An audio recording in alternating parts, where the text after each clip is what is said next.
You've got a microphone there. Can you nab one?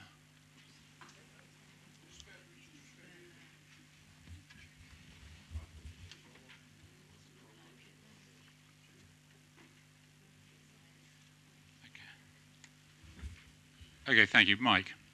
Okay, thank you, Chair. This is an update of the town hall evacuation procedure that's been in place for many years. We've updated it recently, and there's a few minor changes.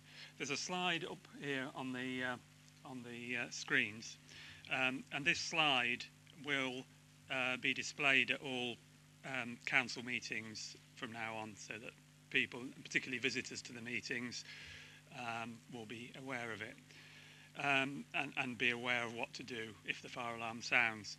This is an abridged part of a much bigger policy. The bigger policy sits in the members portal, so please feel free to have a look at that, because there are different arrangements in the working day up till 6 p.m. than will apply in the evenings, such as a meeting such as now. This slide, which is going to be displayed at all the evening meetings, relates just to that, just to what happens in an evening meeting. It's intended to be read by visitors to the meetings as well, who may only come to one meeting, so that they are aware of what to do. It's basically very simple. For people attending the meeting, if the fire alarm sounds, which is a continuous ringing bell, then everybody should leave the building by the nearest exit, not using lifts, and should assemble on the Bank Road car park adjacent to the Bank Road vehicle entrance. And that's, if I can just bring a plan up, that's that area shown in yellow on that plan. So it's literally from here, out the front doors, up the steps, and as you come into the car park there, just to your right. The reason for that is we're advised that where it was originally, which was straight in front of the building, could be a risk if there actually was a fire, because people are gathering too close to the building. So that's the area where people need to assemble. So on this policy, the three paragraphs that are underlined are basically instructions to people in the building. So if the fire alarm rings, everybody should leave the building by the nearest exit, not using the lifts. They should assemble, well, I've just shown on the plan, in the Bank Road car park adjacent to the Bank Road vehicle entrance. And the other bit underlined is that anybody then that is evacuated from the building should remain at that assembly point until advised by the out-of-hours coordinator that it's safe to leave the assembly point or to re-enter the building. The out-of-hours evacuation coordinator is the caretaker, and he will liaise with the fire service and can advise people when it's safe to go back in. Now, the important thing really is that our evacuation relies on knowing who's in the building and making sure that they've left. So as part of the process, the committee clerk is responsible for keeping a list of everybody in the meeting, using the record of attendance. The caretaker, who is in the building, usually sat on reception, has a list of everyone else in the building who may be working late, or the cleaning staff, or others who may be in the building for whatever reason. The idea is that that list is a full list of people that are in the building, and it can be checked at the evacuation point that everybody is present and everyone is accounted for. So it is important that people wait there until they're told that it's okay to either go home or to re-enter the building, and that will be on the advice of the fire service. But the evacuation coordinator, the caretaker, will keep people informed. And then finally, for the actual running of the meeting, the chair of the meeting will liaise with the caretaker and with the committee clerk, and they will be responsible for postponing or reconvening the meeting. If it's a false alarm and it's easily resolved and it's all done within 10-15 minutes, it may be that they reconvene the meeting, or it may be the meeting has to be postponed. So it's all very straightforward, and I haven't really got anything else to add, but I'm happy to answer any questions. Thank you. Are there any questions, members? No. Thank you very much, Mike. Thank you. We're all very well aware of it. Thank you. Should we have the lights back on, please? Thank you. All right. The other thing I meant to say, I hope you've all got your best smiles and everything. We're being filmed tonight for the webcam and for the channels on YouTube. Thank you very much. Well, it's my great pleasure to ask Councillor Donnelly to come up and present a cheque, please. Tom.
Thank you very much.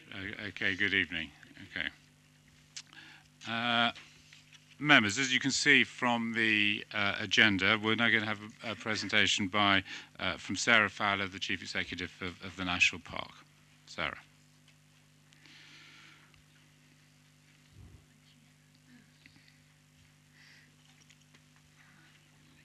We might need the lights down again now.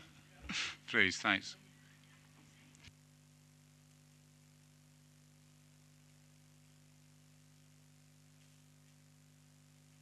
To turn on, I do. Good evening. My name is Sarah Fowler. I'm the Chief Executive of the Peak District National Park Authority.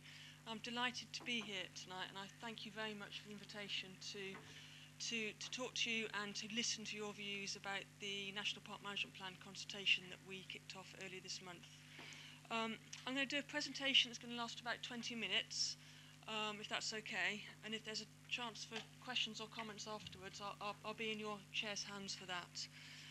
But my presentation will be in three bits. One is a sort of a context around the national park. Second element is about how we've got to the consultation we are now at the moment, and the third one is to share with you the key elements that are in the consultation in order to seek your views on it. So if my technology works, the next. Fantastic, thank you.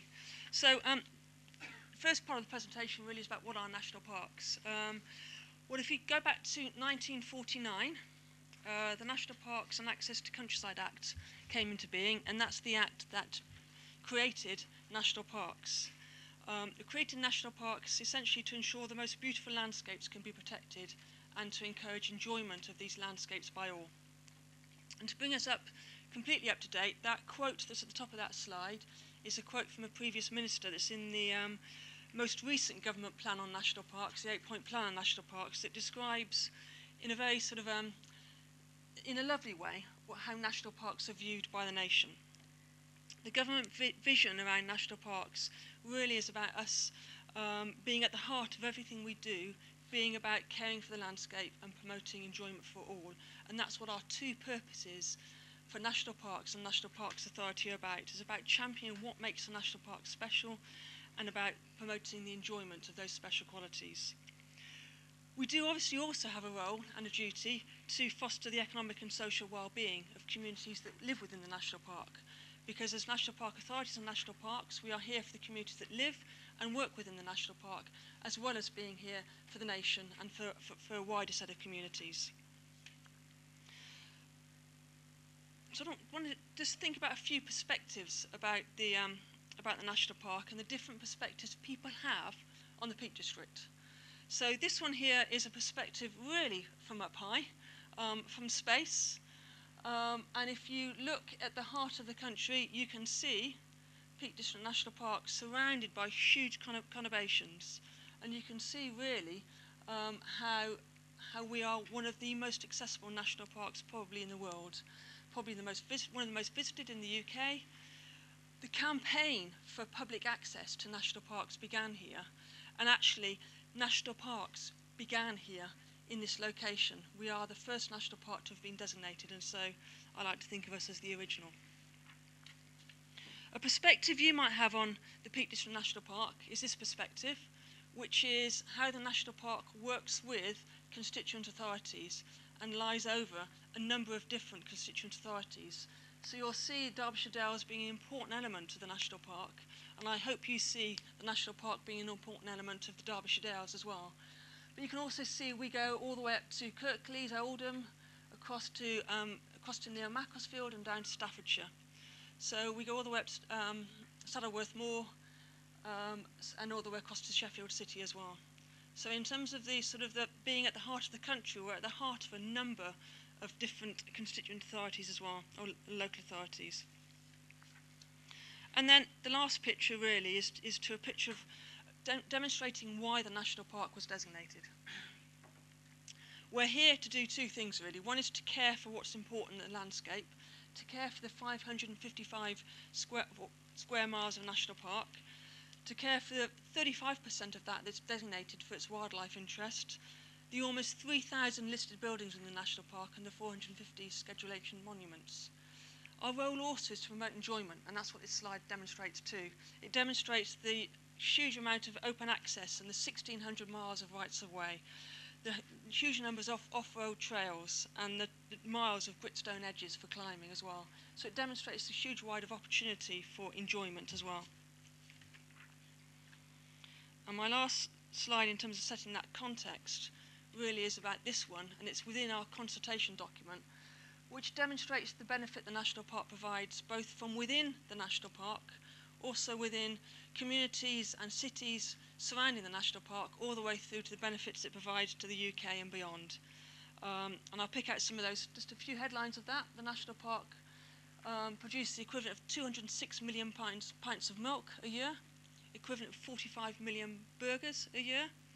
It provides 450 million litres of drinking water every year to a huge number of people around the national park. And it's a big contribution to that 1.6 trillion of UK natural capital that's identified as important to the economy of the country.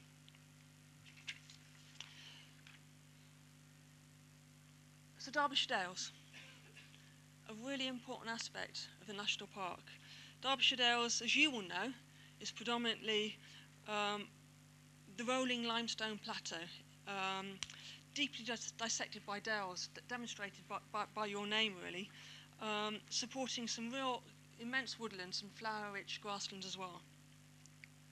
And I'm aware that as a district council with a responsibility for an important element of the national park, but also elements outside the national park, your role and remit and the space in which you're operating, and you're constantly being asked to look at how you operate and the space for your funding, and I'm wanting to look at how we can work with you in terms of working together to respond to the challenges of today.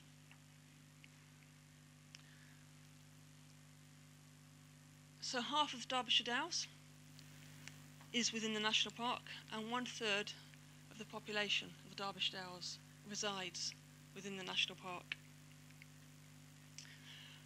Being so close to such an immense and beautiful landscape brings huge benefits. It brings a huge tourism benefit. The economic value of tourism from the national park is about £577 million. Our biggest settlement that we have, and I say ours because it's yours as well as the national park, is Bakewell within the national park. Settlement of about 3,800 people. And we're doing a lot of work with your officers in terms of looking at how we can do more to bring about affordable housing within the national park. And there's just some examples of what we've done in the past year and what we're working with in terms of developers in the coming year. And I want to also say a thank you. I know that you're out to consultation on some modifications to your local plan, and this is an extract from your consultation document that very clearly recognises the role that you play and the importance that the Peak District plays for the Derbyshire Dales. I know this is out to consultation, but I think there's some really good sort of joint working together that this demonstrates, and I'm keen that we do more. So moving on to the National Park Management Plan, what is it? Well, the government have recognised, and we very clearly recognise, that to deliver those two purposes of a national park, we can't do that by one organisation alone. It has to be done in partnership. Now, while we as a National Park Authority are expected to demonstrate overall leadership in care for the landscape and promoting enjoyment, others are expected, and we're really keen to work with others to see how we can do that together. And there's actually a statutory duty within the Environment Act 1995 on local authorities to take account of and have regard to national park purposes. The National Park Management Plan really is about how we work together, an effective partnership working to achieve those national park purposes. So to achieve for both those who live within the national park, but also those communities who don't live within the national park, but who benefit from it as well. The plan is updated every 5 years, and we're starting the update of that plan to take effect from next year onwards, 2018 to 2023. We've got an advisory group that we're working with that includes representatives from the local authorities, and that advisory group has agreed that that vision there that was set 5 years ago feels sound. And what we're doing is looking at what are the actions that we need to now put in place as partners to achieve that vision. And the vision is around a diverse and cherished landscape, a welcoming and inspiring place, an enterprising and sustainable economy, and thriving and vibrant communities. And where we're coming from is actually here, because if you look at the current National Park Management Plan, it's essentially a huge library of actions. And what we're wanting to do with this management plan for the next 5 years with partners is really focus down. We want to focus on actions where by working together we can make a significant impact. So we're looking at actions that deliver both those things. The working together, we can make a significant impact. And what we've got in the consultation document that runs until the end of this month is a consultation on 8 areas that we believe working together we can make an impact on, and a consultation also on refining our special qualities. Special qualities are the whole reason why the National Park was designated. And when we were set up back in 1949, there is a list of 20 special qualities. We're recommending a reduction of those to 8 and honing those down to 8 that really we think sings to the character and nature of the Peak District. So I wanted to run through with you very briefly the 8 areas of impact and then also the 8 special qualities. Because the areas of impact will be our focus, and when I say our, all partners' focus for actions. These are in no order of preference. I state that at the start.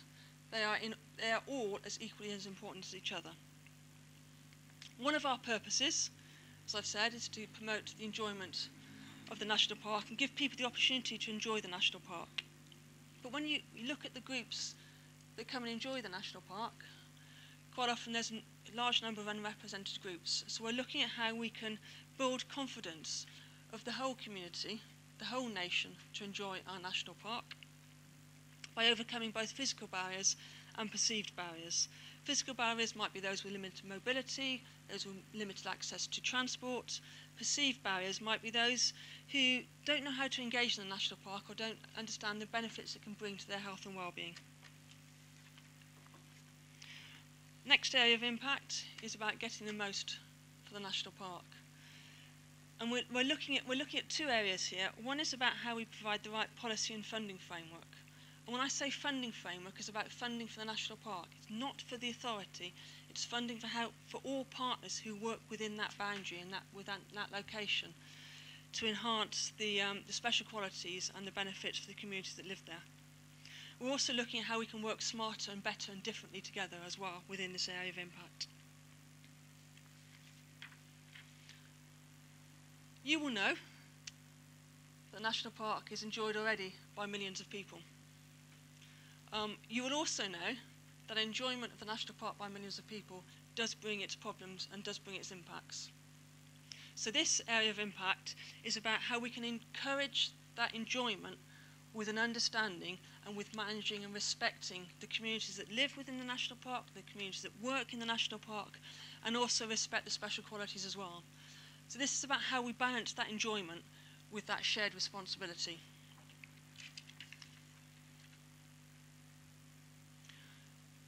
Preparing for a future climate.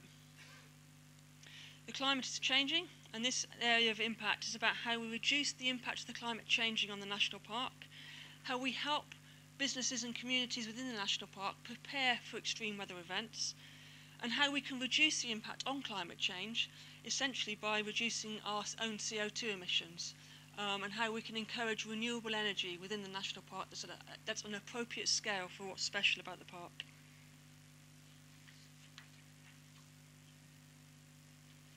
When I put up that infographic about the benefits of the National Park, I described the benefits the National Park brings both within the National Park but also beyond its boundaries, and that's one of the unique natures, I think, about the Peak District. So this area of impact is how we develop a better understanding and a better awareness of those benefits, be they benefits about flood attenuation and reducing flood risk for communities outside the Peak District, be it benefits in terms of providing clean water to communities, be it benefits in the holding and storing of carbon, and how those who live and work and manage the land within the Peak District can be rewarded for providing those benefits. The other element of this area of impact is how we can help those businesses in the Peak District continue to prosper, and particularly those businesses prosper when they're supporting sustainable development, supporting what's special about the National Park. If you think about it, 50% of residents within the National Park commute outside of the National Park to work. 4 out of 10 jobs in the National Park are filled by people who commute in. How can we look at that statistic, and where do we want that statistic to be in the future?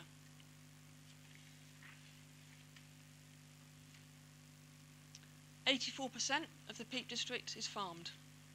Our farmers and our land managers are important people who are looking after and caring for that landscape.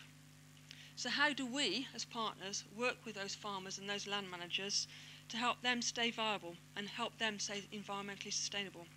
By diversification, through supporting the next generation of farmers, and by being paid for the benefits they provide to the nation. That's what this area of impact is about.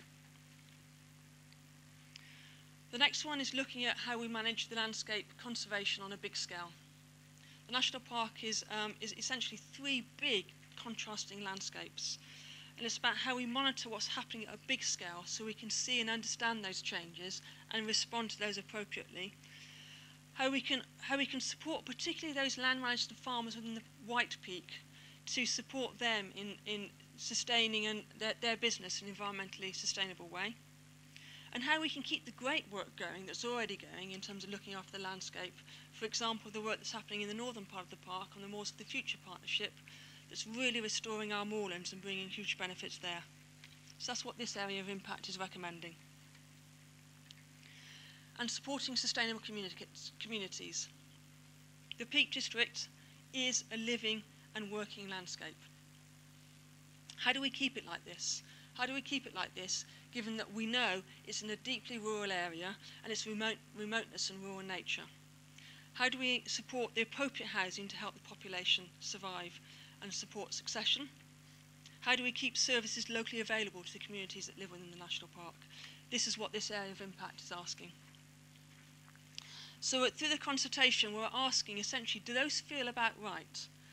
Because what we will then do, depending on what we hear back from the consultation, we'll use the feedback from the consultation to then hone down the areas of impact into real action to work with partners on.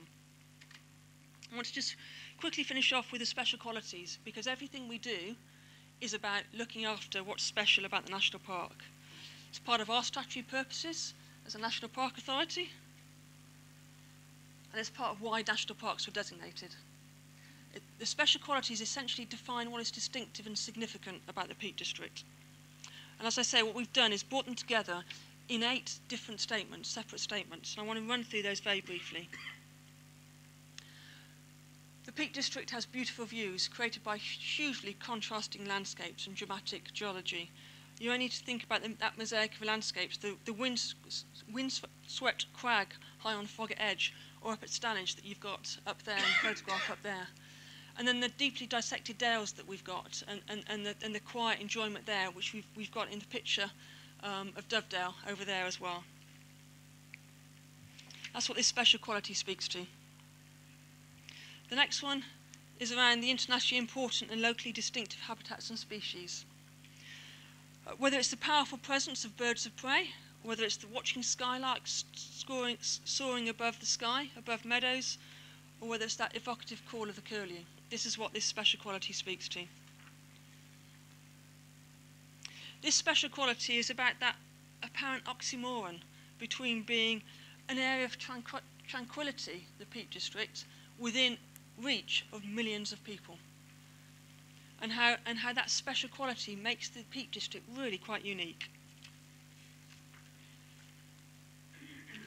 This special quality is about recognising the communities, the traditions of the communities that live within the national park, and there's a picture there of Bakewell that you've got in your council chamber. This one speaks to those communities and those traditions and the nature of the stone that's been produced by those communities. Landscapes that tell a story of people and industry since prehistoric times, story of agricultural development, telling a tale of human endeavour through lead mining and the lead rakes and millstones and plantations and reservoirs within the national park. That's what this special quality really sort of talks about. Don't know if anyone's done this, but this is a special quality talking about that national park and the Peak District being real space for adventure, but also quiet exploration as well. So from paragliding off Mam Tor through to a gentle walk along Dovedale. The cultural and historic features of the national park are real reminders of both our buried and our visible reminders of the past. And it's about how we remember those who've lived here in the past and those who've created the importance of the landscape now.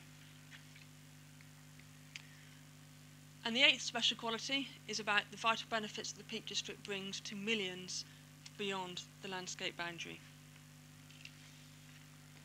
So that's a summary of what is within the consultation. We look forward to hearing your views on this, and we look forward to hearing the Derbyshire Dales District Council views on this in your response, and we will listen to all the responses that we receive. The consultation closes on the 31st of July. We then are planning a workshop in autumn, in October, to look at how we turn those consultation responses into detailed action plan, and then we're looking to finally consult on the plan in spring next year before it's formally adopted. And this really is a plan for the place, where we are helping convene and bring together the ideas. This is about how all partners work together to support the Peak District, those communities who live in it, work in it, and come to enjoy it, and how we can support their enjoyment of it as well. So please, we look forward to your response to the consultation. Please engage in the delivery plan workshop, and that will help us confirm the actions we can work together on to deliver. Thank you. Okay, and you're happy to take questions? Very happy. Okay, I'm just starting a list. Okay, so if you could catch our eyes, please. Councillor Wilde first. Thank you. If I could start by thanking Sarah for a really interesting PowerPoint. I have read the consultation online, actually, and it's really interesting. I agree with everything that you say. I come from a Stanton Peak, 9 ladies. I was born there, went to school there, and I live back there now. I'm one of only two of my peers that have been able to live in the village where I grew up. You know, we're looking after the ancient monuments and the ancient communities, and you say that you want to look after and create that thriving communities, but you really need to look at that, and I think that needs to be weighted much more deeply, because particularly in Stanton, and I know it goes for a lot of villages, the community is ageing, and it sometimes replicates sort of retiring suburbia, and without a lot of thought and a lot of care, you know, we're an aging area, and this is going to become a bigger problem. So don't just think about the people that are coming into it. Give a lot more thought about the people that actually live here, want to live here. My son's 21. Whether he'll be able to stay around here, I have no idea. But, you know, I think that needs to be weighted a little bit more. I appreciate what, you know, the National Park is all about, but I would weight community far more, personally. Thank you. Thank you. I suppose that was more a statement rather than a question. Okay, I don't think Sarah can answer that. We might take a few. Councillor Slack, please, over to your left, Sarah. Thank you, Chair, and thank you for the presentation. Excellent. But you did mention in your presentation about climate change and your commitment to renewable energy, yet consistently you've opposed wind turbines in the park and outside the park. This is a clean form of energy, as everyone knows, and climate change is getting more serious all the time, even if Mr. Trump doesn't recognise it. It's getting more serious every year, and the need for more renewable energy from all over the country will be needed, in my opinion. So will you be looking at slightly changing your policy to allow more wind turbines to operate surrounding the park, or will you keep opposing it? Shall I answer that one directly? Please. Yeah. Renewable energy takes all sorts of forms, from wind farms and wind turbines to solar panels to hydroelectric. And we have approved within the National Park some hydroelectric schemes. We've approved within the National Park a number of solar panels. One of which is a farmer who's sort of converted a small area of field into a solar farm for themselves. So we do support renewable energy. Your particular questions about wind turbines. And in terms of wind turbines, we support renewable energy where it's appropriate to the landscape. And I think some of the ones you're talking about that we may have objected to are turbines that have an impact on the landscape. So we always have that balance between renewable energy and also how we keep the national park and the Peak District, those special qualities alive.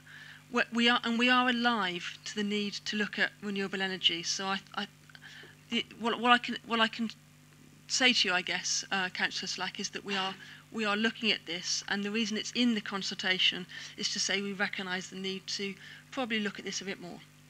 I'm very pleased to hear that. Yeah. Yes. Thank you. Councillor Shirley, who's behind you. Sorry about that. Thank you very much for the presentation. There's a couple of questions I just wanted to follow up on, really. And one that sort of coincides with what Councillor Wilde was talking about, which is smaller settlements are often, they fail the sustainability test, and therefore they're not allowed the housing, they're not allowed any extra employment. And actually, how can the National Park deal with those huge number of small settlements and to try and ensure that they continue to live on into the future, rather than just being retirement homes for people who are about as grey as I am. And the second was, you've given figures in the consultation on sort of the amount of money that business generates, and I suppose the real key is not perhaps what business generates now, but what it has done in the past and what it might do in the future. So try to draw out some figures and some monitoring of business performance, and particularly those businesses which are high quality, that pay reasonably well, and that are actually permanent full-time jobs rather than just seasonal jobs. And I think if there was some work that could be done to sort of tease that out, because I think the economy is as important as housing and the landscape. Do you want to respond to that? Happy to, and I can pick up some of the comment from Councillor Wilde as well on that, I think. So a number of things there. In terms of smaller settlements and how we can support sustainable communities and smaller settlements and support that succession planning, one element of that is about appropriate local affordable needs housing. And we very much recognise the importance of affordable local needs housing. and we are working closely with District Council colleagues both here within Staffordshire Moorlands and also High Peak to look at how we can unlock delivery for affordable needs housing. And I think our track record in the last couple of years demonstrates our commitment to doing that, and the approval by members through planning of a number of developments that do support local affordable needs housing. I recognise your comments about not resting and keeping an eye on that, and that's what we're doing. In terms of the reasons for young people to move away, and I think I picked up a bit of concern, Councillor Wild, in your question about potentially the number of holiday accommodation we've got in the national park. The figures we've got show that actually the general percentage of holiday accommodation nationwide is 1% of the housing stock is second homes. In the Peak District it is more. In the Peak District it's 4%. It's actually a lot less than I think a lot of people imagine. The question for me is, it may well be concentrated in those smaller settlements both Councillor Shirley and Councillor Ward are talking about, and how we can support that. And in terms of businesses and how we can support local businesses, and particularly those businesses that are maybe yielding more longer term employment and more higher yielding employment, I think I'm hearing. As a National Park Authority, our role is primarily those two purposes, and everything we do has to be around those two purposes. We work and want to work more closely with those organisations and those authorities that have got primary purposes and functions around the economy, primary purposes and function about housing. So we want to work more with the local enterprise partnerships, more with the district councils who have that as a primary purpose, and see how we can work together. So for me, the question is about how we can do it, not about how the National Park Authority can do it, because our funding needs to be focused around the purposes, but it's also focused about how we work in partnership to enable that fostering that sustainable and socio-economic communities that are thriving. So that was a long answer to basically say we want to work with you, and you're part of the solution with us. Thank you. Councillor Hobson. Thank you, Chair. Sarah, thank you very much for a very interesting presentation. I look forward to hearing the results of the consultation and the actions that are going to be delivered. I'd like to echo what Councillor Wild has said. I also have children who probably will have no chance of affording houses within the Peak Park. I notice in the Thriving and Vibrant Communities section, it does say more opportunities will be found to provide locally needed affordable housing, which I think is vitally important. But I am very encouraged by you coming this evening and saying that you will be working with Derbyshire District Council and the other councils in the area. Just a comment, thank you. Okay, great, thank you. Councillor Froggatt. Thank you, Chair. Thank you, Sarah. You've partly answered two of my questions, which were both what Councillor Wild brought up about the housing and young people. My concern, especially about Bakewell, as one of the 3 Bakewell ward members, is the elderly, which is putting more and more pressures on services that we're losing. But also, Bakewell is completely gridlocked during the summer months because people cannot get into the town because of the tourist traffic. We're losing businesses. All we've got at the moment, we've got one supermarket. There is another one being delivered, hopefully, in the next couple of years. But we only have the tourist shops, which are fine for the tourists, but what about the locals? They have to travel. And you talk about reducing carbon footprints and what have you, but more and more people are having to use the cars to get in and out of the town just to do the shopping, because we cannot do it in the town. Because of tourists, we are totally gridlocked. Today, for example, it took me 25 minutes to get from Chatsworth into Bakewell because of cars trying to get in. And the locals find it totally unacceptable because you cannot get about. I know the tourists are probably our biggest income, but the jobs are all minimum wage jobs. We need industry. And with all the young people moving out because they can't afford the housing, we're not getting decent jobs for them because there's nowhere for them to go. And there are no people in the town that can work in these businesses if we ever get them. hopefully Riverside will sort that out, but who knows. And it is quite worrying for people in Bakewell.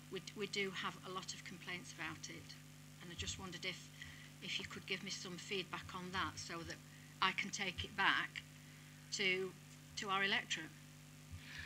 Thank you. Thank you. I mean, you recognise the dilemma you have there, really, and which is that visitors to Bakewell bring in money and an income to the town, and it's how those visitors can support the town and not cause the gridlock. So I'm hearing it's a case of how we balance that rather than not wanting visitors to the town, because the town does benefit from having visitors in terms of the economy, in terms of the amount of services that a town of 3,800 has. The services within that town are actually far more than I think you'd get with other rural areas of a population of that size, because of the influx of people, and the influx of people generates its own problem, which you're demonstrating. This is not something that can be delivered and a solution be found by one organisation.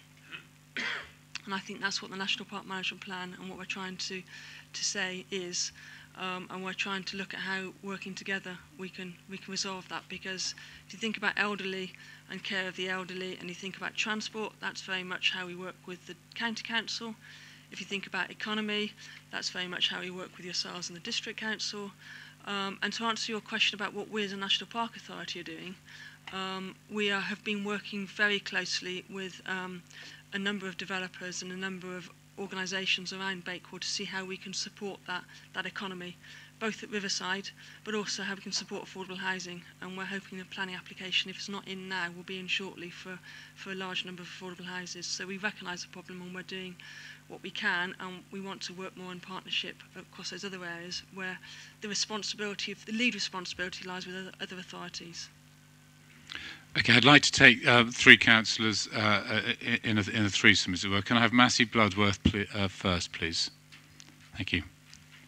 Well, again, mine's pretty much been answered, because I wanted to pretty much say what Councillor Wilde and pretty much everyone else has said about young people moving away. As you know, a young person that lives in Grindleford that's in affordable housing and is desperate for a bigger property, and there's nothing. We've been waiting 2 years for a property, and everybody I know my age in Hathersage and in Grindleford are all having to move away because we're having families and there's no space for us to live. None of us want to move away from the villages where we've grown up and we love, and where our families are, but we're not having the choice, which is then affecting the economy because there's not the young people to take up the jobs. I mean, I know where I work, we're desperate for staff. I know you said you're going to try and look at affordable housing, but are you only going to be looking at trying to put them in the bigger places, such as Bakewell, Bradwell, or will you be looking at trying to get some in some of these smaller villages where we are desperate, absolutely desperate for housing? Councillor Morley, and then I'll have Councillor Monks, please. Thank you. Yes, thanks, Chair. Yeah, a good presentation, thank you. Unlike my colleagues, I haven't been lucky enough to be born and brought up here. I'm an incomer, but for many years before this current life, I was a councillor on Wyre Borough Council, which is the one north of Blackpool, takes in Thornton, Cleveley, Singleton, Poulton. So I've got some background in this. Do you have a view on, the question is, do you have a view on, and will your consultation address fracking? And Councillor Monks? Thank you for the presentation. Mine's actually on the consultation process.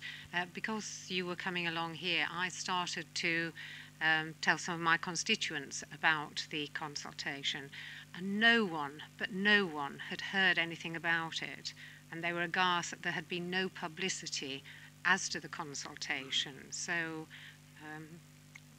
I'd just like you to respond to that, please. Thanks. Sarah, can you take those three, and then I've got two final councillors, so don't worry if I haven't called you yet. I'll try and be briefer than I have in the past as well. Apologies for the longer replies. So in terms of people living in the National Park and affordable homes,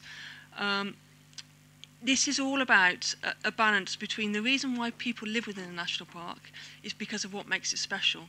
So we don't want to, in delivering new housing, damage what's special about the national park.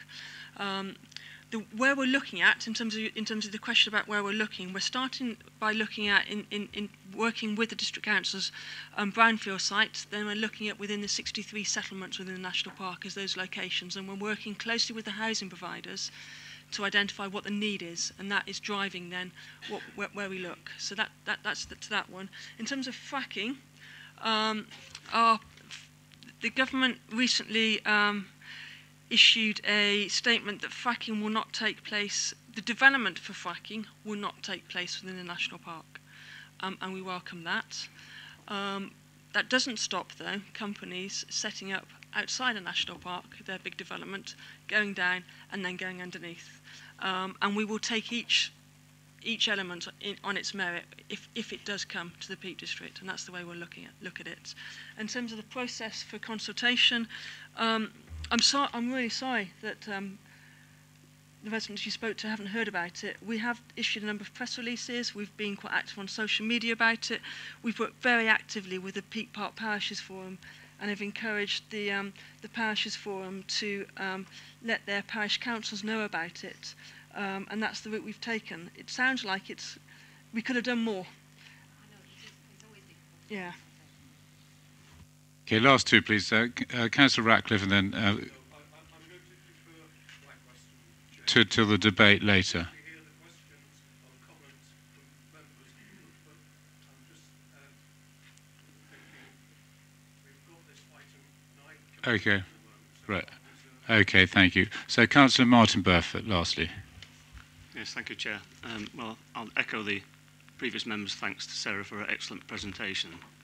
But you won't be surprised to know that after my 40-odd year love affair with the National Park, until 2 years ago or so, I could ask about 25 questions probably. But I'll ask a completely different question, nothing about housing, which I've obviously quite a lot of interest in. But that's about enforcement, basically, of planning conditions, planning decisions, in fact. Because when I was driving around the Peak District for so many years, the site meetings and so on, apart from being delayed and frustrated by the slow-moving tourist traffic, the other thing was looking at this wonderful landscape, but then that landscape being scarred by farm developments, basically, that seem to have gone out of control. And it's something that people used to complain about to me in villages when they said, oh, you're stopping me building my little extension on my cottage, and yet you let these farmers build all these buildings and they never finish them, they leave all the excavations around the site, they never landscaping, never finish the landscaping, never enforce it, never maintain it. So what are you going to do about that? And so that's my question, really. What is your enforcement team like these days? I know the district council has problems with enforcement, as all planning authorities do, but what is the enforcement like now at the Peak District, and how are you planning to make sure that people, particularly major developers, whether quarrying or farmers, do actually comply with the conditions of their planning consent? So we do have a monitoring and enforcement team within the National Park. You'll be pleased to know, I think, that it hasn't changed in terms of resources since you were last there. It's not gone down. We see our monitoring and enforcement role as important. We see it's important that we get consistency in our approach, and I know sometimes we get criticised for not being consistent, and we are focusing on that. We're also wanting to make sure that we focus our resources on those cases that are particularly expedient to focus our resources on, and that's what we're doing. In terms of agricultural buildings, there's a sort of permitted development rights some agricultural buildings have, and so we operate in a slightly different sort of policy framework for those. Thank you. Sarah, you'll be pleased to hear I'm not asking a question, but I'll be contributing to the conversation in the next few days. Thank you very much for coming. There's no further questions. Councillor Swindle, did you have one? Oh, right, okay, jolly good. Keep doing that, keep thinking. But thank you very much for coming, and well, we wish you luck. We look forward to the next time. Yes, of course. Yeah, if you back and go if you want. Sorry. Okay. Moving on, please. Thank you very much for that, members. Can we have apologies, Jackie? Yes, Chair. We've received apologies from Councillors Anne Elliott, Angus Jenkins, Tony Millwood and Irene Ratcliffe. Thank you very much. And at this juncture, could we send our best to Irene and wish her our best wishes, please? Thank you. That's from the whole council. Thank you very much. Moving on, public participation. We have none. We have none. Item 3, approval of the minutes of the previous meetings on the 22nd of 28th of June. I move. We're going to have a seconder. Councillor Shirley. Thank you very much. Thank you very much. Moved and seconded. All those in favour? Thank you very much. Interest. Item 4, no interest has been put before me tonight. No further interest tonight. Thank you very much. Moving on. Item 5, leaders' announcements. There are none. None tonight. None. Thank you very much. Chairman's announcements. Can I move on? Councillor Flitter. Thank you, Chair. Thank you, members. You'll see from the list it's been quite a busy start, very enjoyable start to the civic year. I just want to thank those members that have already responded to my plea for auction prizes, those that have given promises that they will provide something, and it would be a great help if those that haven't responded could do so, even if you decide you don't want to take part, because then at the end of August I won't be chasing you for prizes. And just one announcement that you'll notice that my wife did agree to an open house. Well, I agreed for her, and she said, yes, we're going to have another open house. If you are in Matlock on the 19th, Saturday the 19th of August, between 10 and 4, you're quite welcome to pop in, have a coffee, if it's fine, even a burger. There will be things, raffles and tombolas, and items for sale. We live in a very humble home, but you are all very welcome. So if you find yourself in the area, please do pop in. Thank you, Chair. Thank you very much. Item 7, committees. You've all should have seen the pack of papers for the for the committee minutes. I propose that. Can I have a seconder, please? Thank you, Councillor Monks. All those in favour as a true record? Thank you very much. That's unanimous. And then we have, moving on to number 8, we have questions. We have 2 tonight, and the first one's from Councillor Mike Ratcliffe to Councillor Rose. Councillor Rose. Well, Councillor Ratcliffe's asked a very important question, Mr. Chairman, and I'm sure it's one that's sort of been asked in many other places. Now, I'm pleased to say that the District Council has robust procedures in place through our emergency planning agreement with Derbyshire County Council, which would enable us to deal with the type of tragic events that have recently taken place in Manchester, London, in the last couple of months. These arrangements are frequently tested through scenario planning exercises, which include all of the emergency services, health services, utility companies, the military, and provide for the establishment of large-scale casualty or accommodation centres. There is also coordination at a national level, which enables emergency planning teams to learn lessons from experiences elsewhere, and intelligence has already been shared from the Manchester and London incidents. Whilst one would hope that in Derbyshire Dales we don't experience an incident of this nature, I can assure members and the public that we're not complacent and that the arrangements in place are there should such a tragic event occur. In addition to that, Chairman, Mrs. Bunton has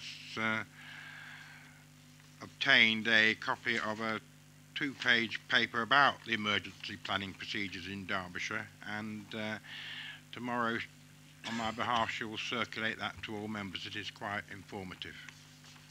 Councillor Ratcliffe. Yes, thank you, Chair. I do thank you, Councillor Rose, for your reply. I did feel it very important to ask this question. You know, there are 2 types of questions in a way that can be put to you at these meetings, and it's such a shame sometimes that we have this gap between our collective gatherings. One of the types of questions clearly is that of political point scoring, but on this occasion the question was put on behalf of Derbyshire Dales residents that I think will welcome your answer, and I do hope that can be widely disseminated to show that we do have this resilience in place and we have taken note of events. Incidentally, I'm not sure if the early presentation about our fire procedures was triggered to some degree by what's been going on, and in perhaps even by what I was asking. But I think what you have said will go down very well. Thank you. Thank you very much. The second question is for Councillor Swindle, as read. Councillor Rose.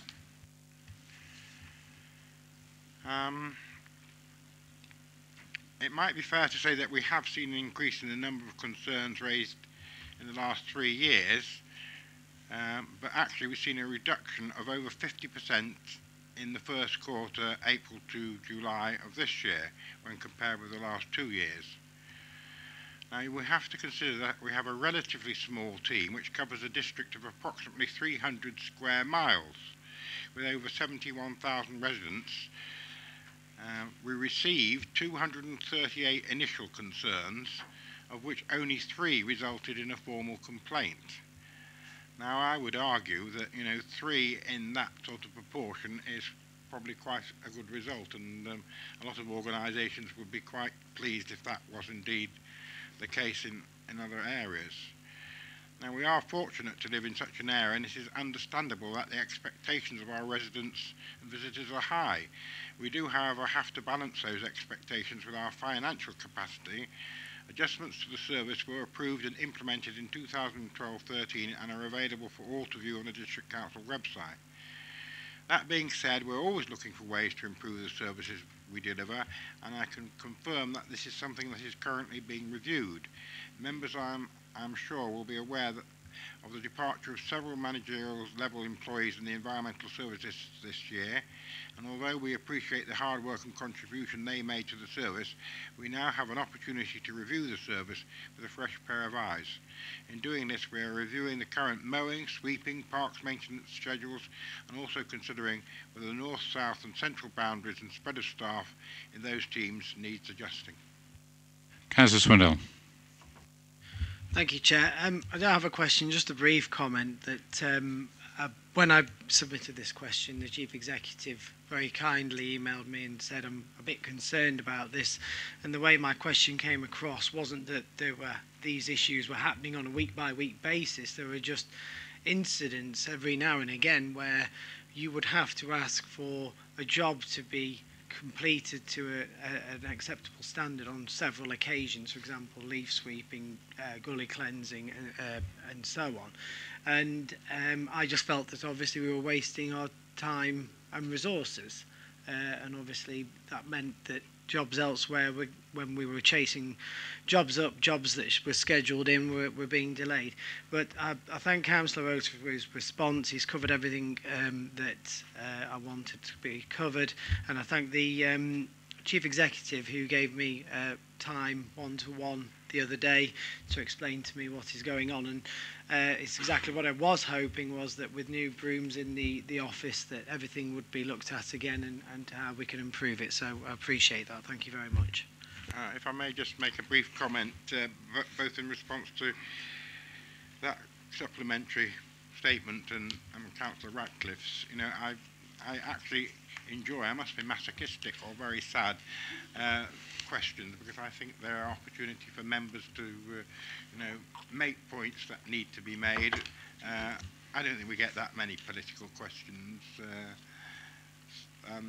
and therefore I would encourage all members to ask questions within reason. Now there are other, this is my advert, Chairman, sorry about this, there are other chairmen who are perfectly capable of answering questions, so I hope you bear them in mind in future and give them a hard time. And just one slightly amusing thought, and Councillor Catt and I had this and others might. When we saw a picture of a desk with papers piled up to the nth degree, I thought the lady behind the desk looked remarkably like our Chief Executive. Ooh. Thank you very much, Councillor Rose. And talking about our Chief Executive, moving on to item 9 then, the Peak District National Park Authority Management Plan consultation response. I'll move over to the lady with the desk of papers, Dorcas. Thank you, Chair. I'm not going to say much at all on this. Members have heard the Chief Executive from the Peak Parks presentation. I'm sure you've read the office's recommended response, and really it's for members to amend and change as they see fit. Thank you. Councillor Ratcliffe first. Yes, thank you, Chair. I'll ask the question, if I may, to our Chief Executive, which is the question, to some degree, that I was going to pose before to the person that gave the excellent presentation. I must say the quality of it has to be congratulated. And my question really was quite challenging, I suppose, and put in a sort of quasi-Jeremy Paxman style. But it seems to me that there is a dichotomy that can and does lead to conflict between our two strategic planning objectives and purposes. And it seems to me to come about because we have different statutory responsibilities. What was very revealing, perhaps to some members, but I have to say that I have been aware of it for some time, is the fact that 70% of our residents fall within the Peak Park area. So we have very special responsibilities towards them. Do not feel that there is this element, as I say, of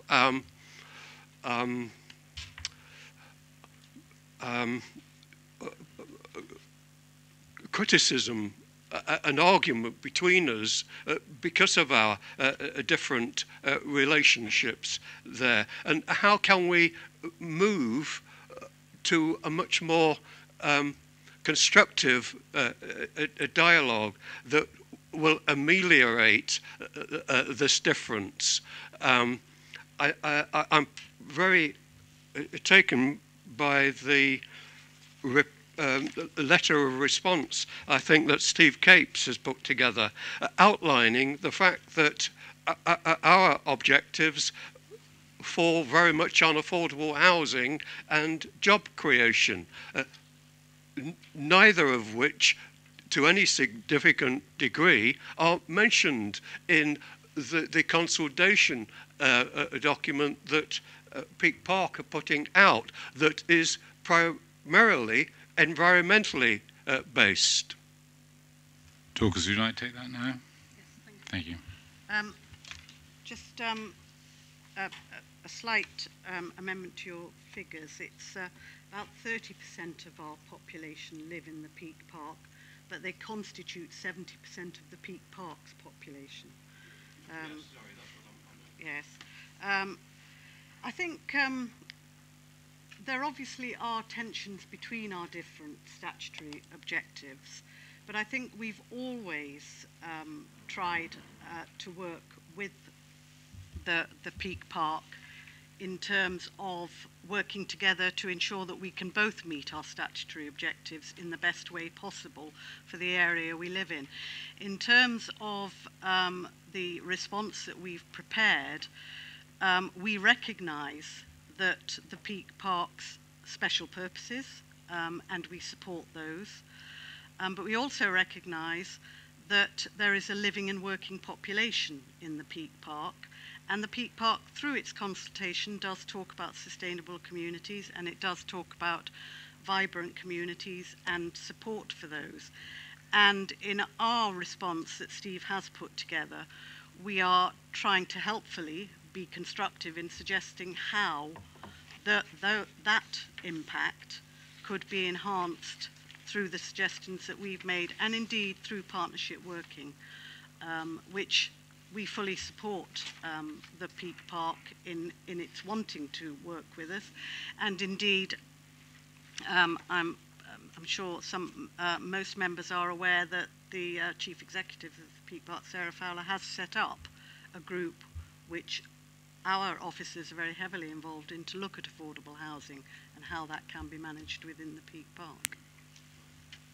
Councillor Rose. Chairman, just a bit of a history lesson. I think basically over a number of years the relationship between this authority and the National Park, and we're talking from 1974 onwards, has steadily improved, I'm glad to say. At the beginning I think it was a hate relationship, and now I think it's more of a love relationship. I'm not saying we can't do more, but we are making progress. And I know to many of our residents who live in national park areas, the national park can be a bit frustrating and annoying and upsetting,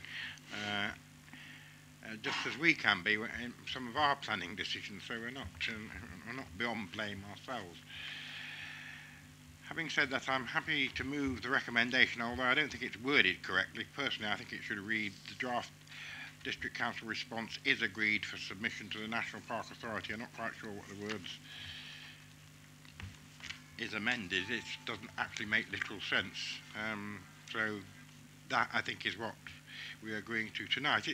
I think it's a fairly modest response and reflects what I've just said about, you know, an improving relationship. And Mrs. Bunton has rightly referred to the establishment of a working party between the relevant authorities, with Derbyshire Dales taking a prominent part on the very difficult subject, and the subject we're all concerned about, and many members have spoken about earlier, of affordable housing.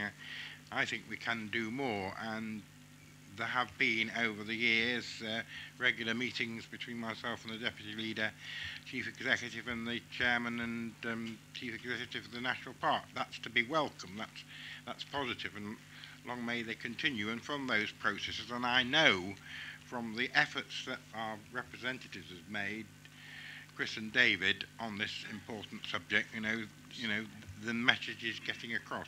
So I think our interests are best served in cooperation, in discussion, in working in partnership. As I said, I think there's more we can do in that direction, and I hope that will be taken note of, rather than argument and confrontation as it was back in the early days. So I'll move it as amended, Chairman.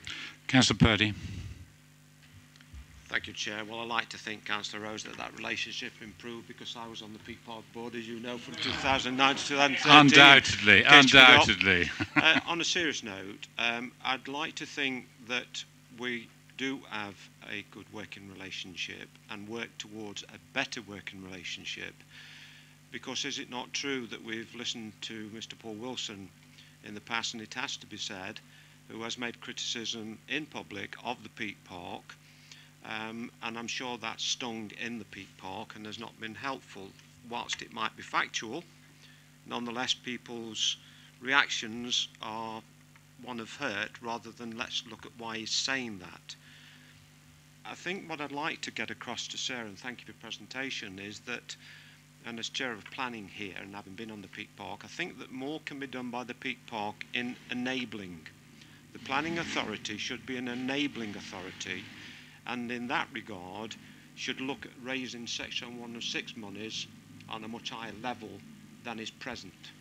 And that refers back to my colleagues' questions with regard to impasse on our roads, highways problems and visitor problems. That's endemic everywhere. But I think if, whilst I was a county councillor, I took a report from Pete Rail to the county council, a director who had the idea of using the quarry companies to get the railway opened up from Matlock north. And I think if we want to take traffic off our roads, that's an ideal solution that needs to be followed up with more vigour.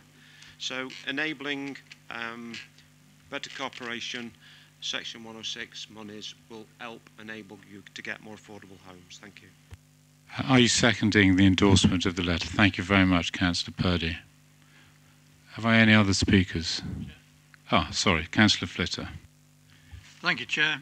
Well, I'm very glad to hear that the relationship between the two authorities has changed. It's more amenable and we can have a working relationship. And I also realise that obviously the balance of protecting what we have in the Peak Park and the changing needs of communities is very finely balanced. But I just wanted to make the point that some members tonight have made really valid comments about homes, about jobs, about transport links, about renewable energy. If we don't take those on board, because I wasn't wholly enamoured by some of the responses, I think you're in danger of stagnation. And we need new, young, enthusiastic energy within the Peak Park, living in the Peak Park, working in the Peak Park to make it viable for the future. And I hope that the Chief Executive tonight will take those things on board as have been said and act upon them, not just listen and wave the head. I want it to be acted upon. Thank you, Chair.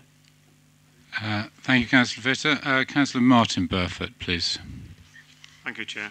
I think members will appreciate if they read the report that this isn't this management plan is an excellent document, but it's not a local plan. It's not a planning document. It's a framework encouraging joint working to conserve and enhance the national park's special qualities. And as Steve Cape says in his report, it's not a planning policy document, and that's the National Park Authority's core strategy and development management policy documents, which will not be affected by this. But obviously there have been a lot of comments made tonight about, and previous meetings in fact, about the National Park not taking its fair share of housing allocations, if you like, in the local plan. But that's not surprising really when you look at the geography of the National Park in terms of the communities there. And you could look round all the villages, in fact, that I used to deal with when I was at work, mainly in the north end of the park, but certainly quite a few in Derbyshire Dales as well. And you look at those villages and you think, where could you build more houses here? And most of the villages, including Bakewell, which I've heard tonight is absolutely gridlocked already. I can't think of any sites where you could build significant extra houses. And likewise, some of the other villages. There are some where development could take place, but quite a few of those brownfield sites in those villages are occupied by business parks or incomplete economic development sites in Bradwell and Tideswell, for instance. So one of the problems that we have here outside the National Park, as they do inside the National Park, is undeveloped, or because of lack of demand, undeveloped, in Tideswell, for instance, undeveloped industrial sites which haven't been as yet converted by change of use to housing sites. And so that's one of the dilemmas we've got, I think, in this area of Derbyshire. And I think if you look at some of the villages, because I think that you've got to appreciate that the boundary drawn up 70 years ago is fairly arbitrary in many cases, so you can look at villages within the Derbyshire Dales outside the National Park boundary and not know whether you're inside or outside, because they are quite attractive villages, as we know. And in our local plan committee allocation decision-making dilemma, I suppose you might call it, we discussed quite a lot of these villages and why they shouldn't, or why they should have more houses or not, as the case may be. And a lot of those villages, if they're inside the National Park, would obviously be those where no development was going to be allowed. And outside, obviously, in the Derbyshire Dales, those similar policies are quite powerful, actually, in our local plan, similar to the ones in the National Park. So I don't think you can expect necessarily that these protected landscape and obviously conservation villages within the National Park should take significant more development, more than is the case now. But I do appreciate that through housing needs surveys, which I worked with to some extent with local communities on, And of course, you always get this resistance to developments in villages like Baslow and Hathersage and Tideswell and Bradwell likewise, to new development. And quite a few of those developments, Hartington being another example on the creamery site, have been reduced from what the original demand for about 60 or something down to probably half that number by process of planning applications being rejected or withdrawn, whatever. So that's one of the dilemmas which will continue because of the extra protection of the national park on the quality of those villages, which obviously does prevent significant new development. So there are one or two things which, the same goes for employment uses. I mean, there's quite a lot in the letter that's going to the national park in Steve Capes's proposals, which does put attention on business development or economic use, for employment use for more sites within the national park. As I say, quite a few of these have been incomplete for many, many years. I can think of quite a few where they were commenced in the 1970s and have never actually been realised up to the present day because of lack of demand for business sites within the national park. So I think we've got to be, we can be optimistic, but I think we have to be realistic as well, that we'll never probably get this demand satisfied within the national park. And I think we've got to, when you look at the, I think, area of impact 4.4, we want to work with our district and borough council colleagues in the active delivery of affordable housing. I think you need to add to that probably, ideally, appropriately designed housing, because we don't want inappropriate housing as we demand outside the national park as well, of course, within these villages. And when we say we want to support community-led housing initiatives, that probably does imply housing needs surveys, working with local communities. And of course, when you work with them, you find out that they don't want development here, they don't want development there. I can remember outside the national park, or outside this district in High Peak, for instance, one particular village where we had enormous problems trying to agree with the local community where new housing, affordable housing, local needs housing could be sited. Because every site that we came up with, there were local objections to. So this is one of the problems that we get all the time. So I think at the end of the day, the numbers that we come up with, that the National Park comes up with in terms of new housing sites, won't be that significant in terms of making a proper contribution to this council's OAN demands in our local plan. So while I support the proposed letter that's going to the National Park, I think there are probably amendments that could be made if I was writing it myself, but I'll go along with the recommendations nevertheless. So I think they are quite positive in many ways. It has your endorsement. Super. Councillor Botham. Thank you. I think that the recommended additions from this council focus the plan's ideology with concrete ideas, because any plan needs to assure affordable housing provision for low-income families who are needed to maintain necessary services and at the same time encourage well-paid and stable employment. I'm a little bit concerned about the consultation process. I'm a bit cynical about that this week. I hope that this consultation process and the input that we have will tackle the real issues and not just be a box-ticking exercise. I was concerned that already we hear about people that live there weren't aware of this process, and we've only got a few days to get their responses in. Because this is an opportunity to improve the country's first national park for the people who live in it. Thank you very much. I'd just like to say, from my member perspective, that I'm very pleased to see the phrase "live and work" in the national park. I'm very, very concerned about the demography of our smaller villages, especially in my ward, with, as Councillor Wilde has said, about people getting older and it becoming dormitory towns for the retired and things like that. I really think we've got to look at that very, very strongly. And I come back to the phrase I always use when I'm discussing my very local politics. It's all about the evolution of the place. It's not about the development, it's about the evolution of the place. We've got to take into account, yes, we're very lucky to be special, we're incredibly lucky to be special, so let's treat us specially.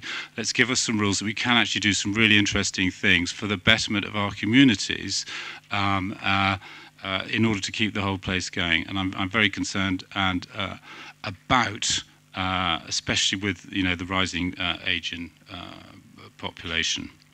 Thank you very much. It's been moved and seconded. All those in favour of the endorsement of the response is agreed for submission to the National Park. All those in favour? Thank you very much.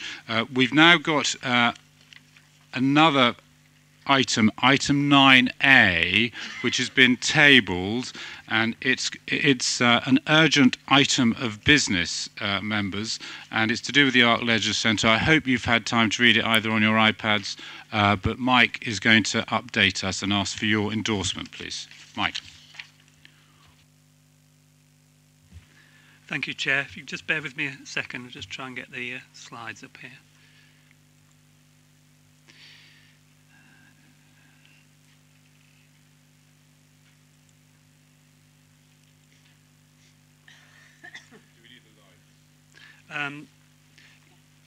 Yeah, we can do. Yeah, I'm just going to start with an introduction and then I'll go into it.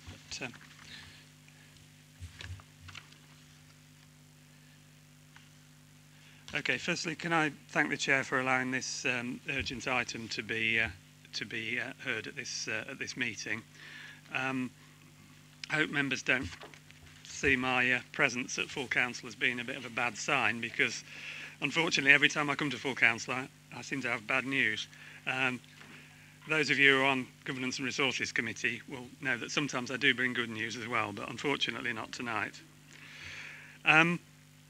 Okay, so this report, I hope you've all had a chance to read it. It concerns the pedestrian footbridge at Arc, which is there on the slides, which links the two-tiered car parks above Arc to the centre itself. And the issue that we have is that the bridge basically has it's a steel construction, galvanised steel construction with a decking board surface. We had some problems back in June with the decking board surface coming up in places and becoming a trip hazard. And when we've looked at that, we were looking to secure some of that back down, but we noticed some quite bad corrosion on the brackets underneath, which was causing the boards to sit proud of the surface. And I have some pictures of the corrosion here. So once we found the corrosion, we immediately shut the bridge, and then we asked the County Council structural engineer to have a look at it on our behalf. And the bridge basically has steel beams either side, and then brackets holding a wooden framework on which the decking boards are mounted. When the structural engineer looked at the bridge, they concluded that the majority of the metal brackets connecting the timber beams to the joists, which are connecting timber to timber, such as the example shown there on the photograph, were badly corroded, heavily corroded, and either failing or in some cases had failed. And the metal brackets holding the beams, the wooden beams to the bridge, which I will show now. So on this, the channel there on the right-hand side of the photograph is the galvanised steel bridge platform, and then here is the bracket holding the main timbers to the bridge, and then coming across at the top are the other timbers that then hold the decking surface. They found that those particular brackets were also heavily corroded, and although not failed, they were on their way to becoming at the end of their life. So we basically then followed the trail on the advice of the structural engineer. We've stripped the bridge deck, so all the timbers have now gone, and we've removed the the brackets from the bridge. A further inspection then took place once it was scaffolded out, and it was found that the fixing methods used to hold the timbers had caused deterioration in the ends of the timbers, and the fixing methods used to hold the decking boards to the surface had caused the decking boards to split when they were removed, and therefore the timber cannot be reused. They also found, and I think it can be seen on that photograph towards the bottom left corner, there's some brackets going through the, you can see the cursor on that back screen, there's some brackets going through the actual steel beam, some bolts, sorry, going through the steel beam. Some of those have been found to have corroded. And then at a higher level, there are some brackets that go through holding on the handrail to the side of the bridge. The handrail is fine, but some of the bolts that hold that on are corroded internally. So that's the position we are now in. In order to put the bridge back and make it good, we would need to attend to the rust damage to the bridge where the brackets have been removed. There are some fixings that snapped off because they were rusted into the bridge, and they will need removing and treating with galvanised paint. We would then need all new brackets, probably in stainless steel, but with galvanised, hot-dip galvanised bolts. When we would need to replace the fixings and the hangers that you see there holding the timber beams with new stainless steel items. We would also then need to replace all the timbers and the decking boards with proper tannelised timbers to the original sizes and layout. Now, I've mentioned in the report some costs to get to the stage we're at, which is the bridge surface has been removed, and we've had the structural engineer look at it and produce a report, and we've also had scaffolding erected. We're looking at a cost of about £6,500 to date. But then that just gets us to where we are now, which is the bridge is closed and has no surface on it. To get the bridge fully repaired, we're looking at about an additional £25,000, and that's what I have suggested we need to have allocated in capital programme to cover the cost of these works. Now, that's not a finite conclusion in terms of just saying, you know, we've got this problem, we've got to put it right, we've got to pay for it, end of story. We are obviously looking at the fact that this bridge is 6 years old. I don't feel that the fittings provided, and the structural engineer shares this view, are fit for purpose. The main issue that's caused this is rock salt. That bridge sits in the topography, those of you that know Ark and visit Ark, the bridge does go through a sort of frost pocket, and in early mornings in winter it can be, even though it has a non-slip surface, it can be lethal because it attracts the frost. So it is regularly gritted, and the grit, by the design of the bridge and the specification of those brackets, the grit goes through the surface of the decking and gets trapped in the brackets, and there the salt sits. And okay, it gets washed out a bit by rainwater, but the salt is there and doing its damage to the fittings. Now, the bridge was designed for that location, and indeed in the health and safety file, which you get with all new buildings, which tells you how to maintain the building and how to clean and look after it, it actually suggests 3 areas of the Ark site that should be gritted stroke salted in winter conditions. One of those 3 areas is this footbridge. So it is, we're not doing anything that we shouldn't be doing. We're using that bridge as it was expected to be used. So we have approached the Morgan Sindall, who were the contractor that built Ark, and with the timing of having to write this report and present it to this meeting, that meeting took place this afternoon. They inspected the brackets, and they have gone away to look at it further. They've agreed that we shouldn't be in this state 6 years in. They want to go back to their structural engineers, Cundalls, who did the design of the frame and the specification of the brackets. And there's two issues we need to look at. One is whether the material that was specified was used. So if it specified stainless steel brackets were galvanised, used instead, were they the right sort of brackets? Was the timber the right sort of timber? So that's one side of it. And if we can find any issues with that, then that would be an issue for Morgan Sindall to look at.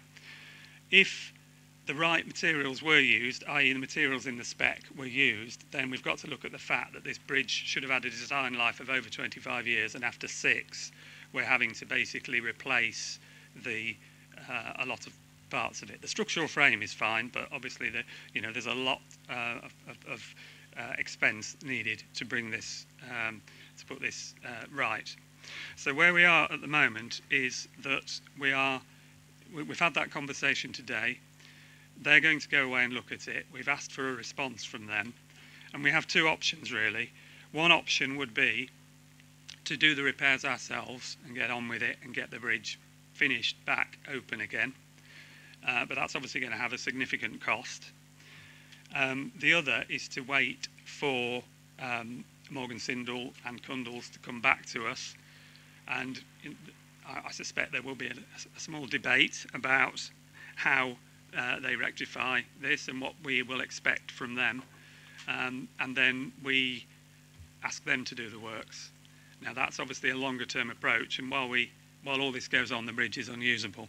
There is, for those of you that don't know ARC, there is another pedestrian access from both car parks down the side of the access road to the centre, so the centre's still usable. It's a bit inconvenient for people, but it's not.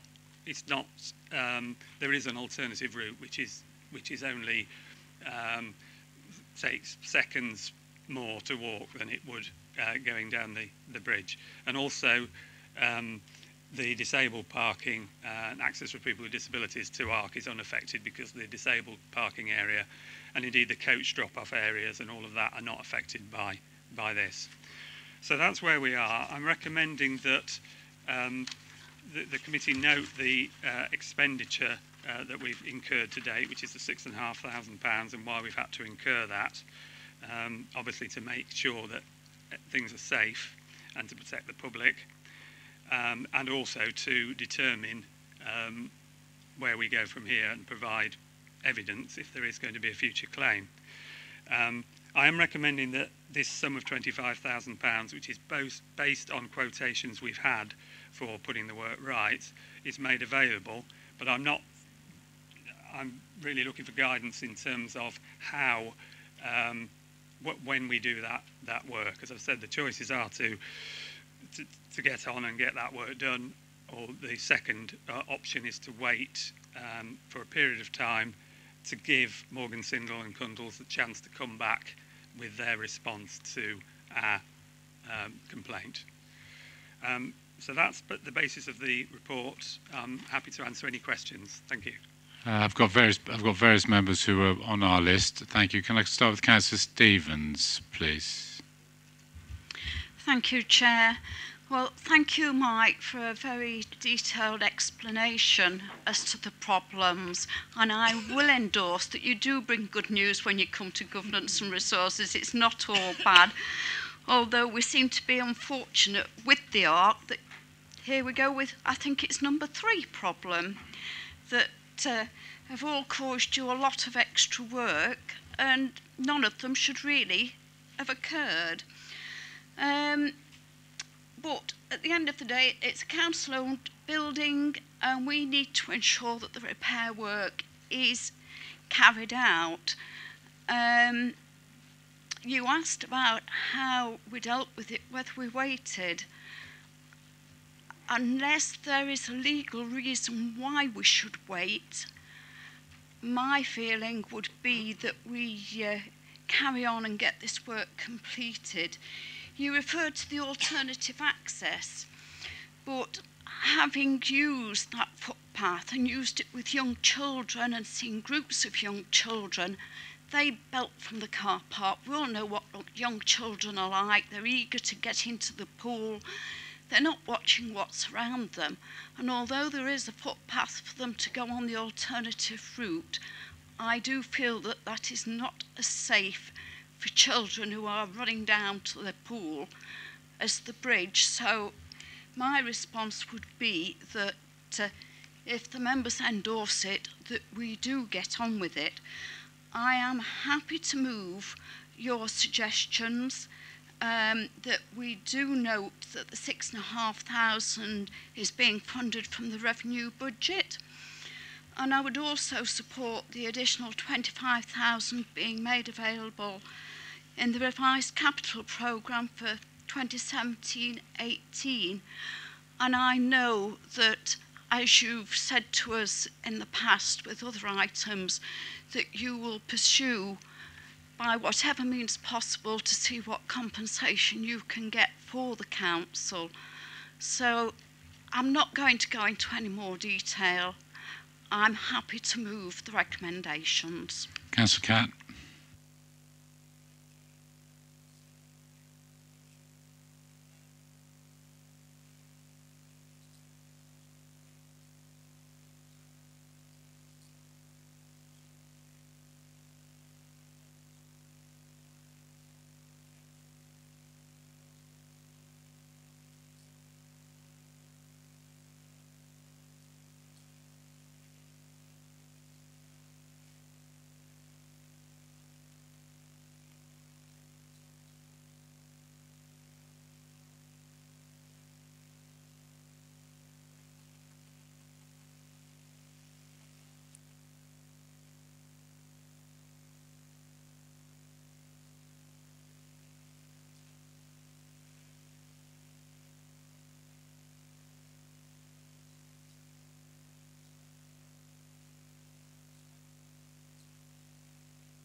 Councillor Ratcliffe.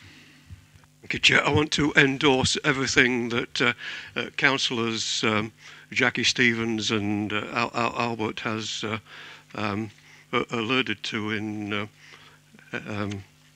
moving and seconding this. The replacement of the bridge, of course, is extremely important. Most children, the school children certainly, of course, arrive in coaches and they come directly to the entrance.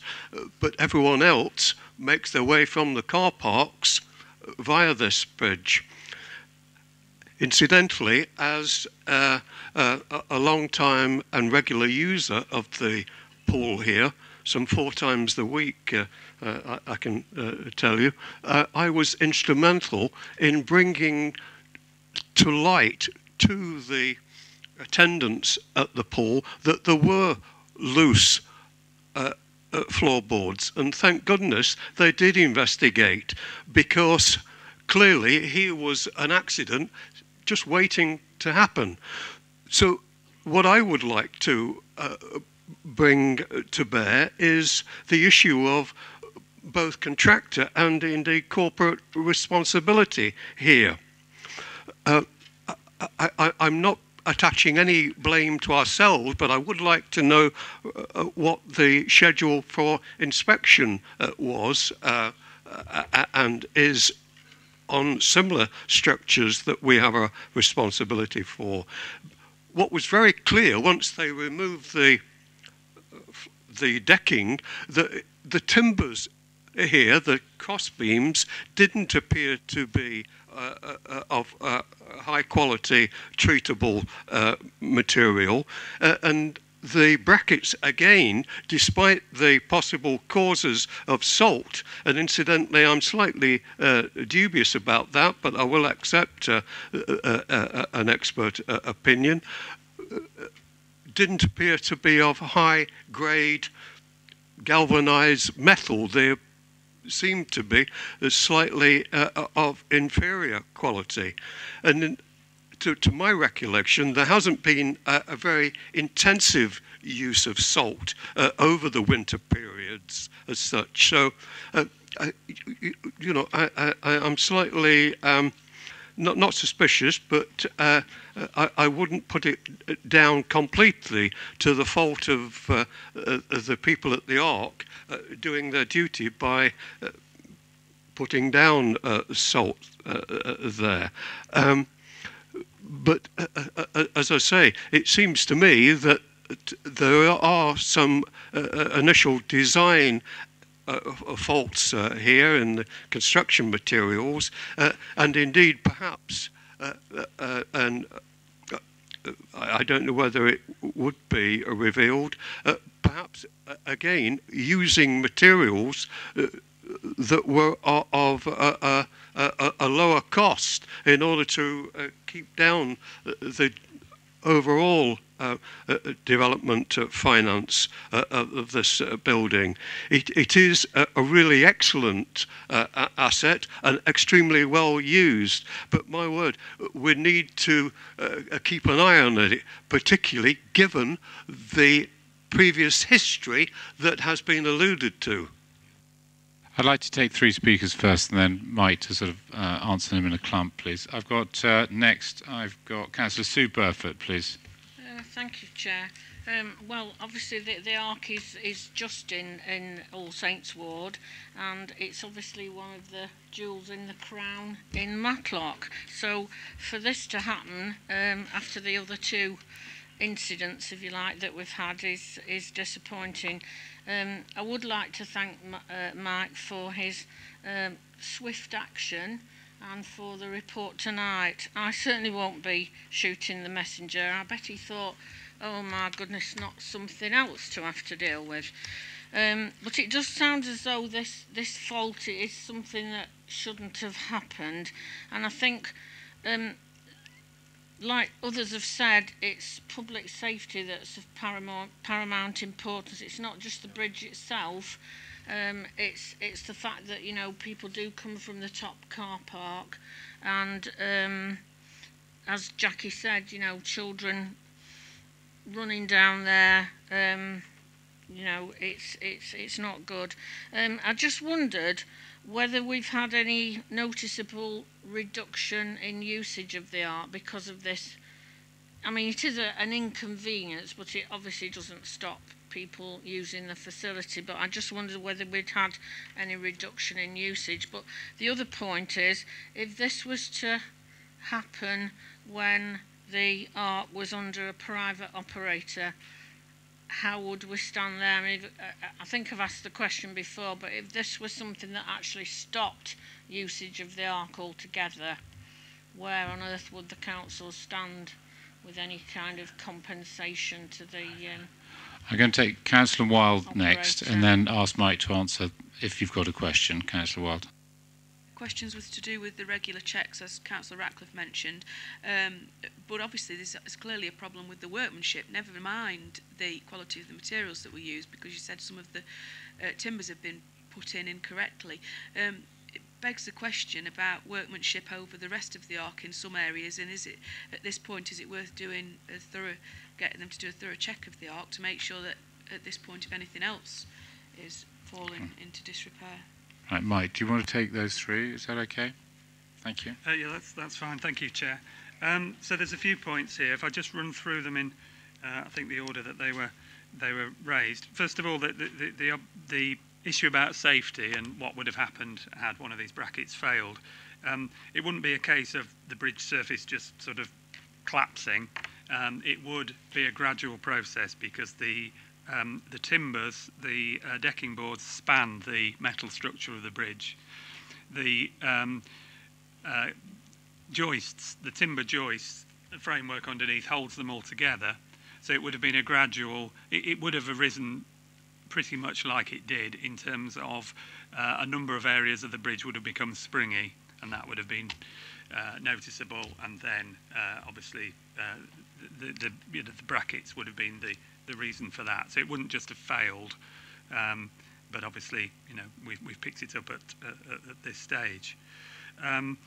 In terms of the sort of claims and the other issues we've had at this building, and also whether we do the work now or wait for the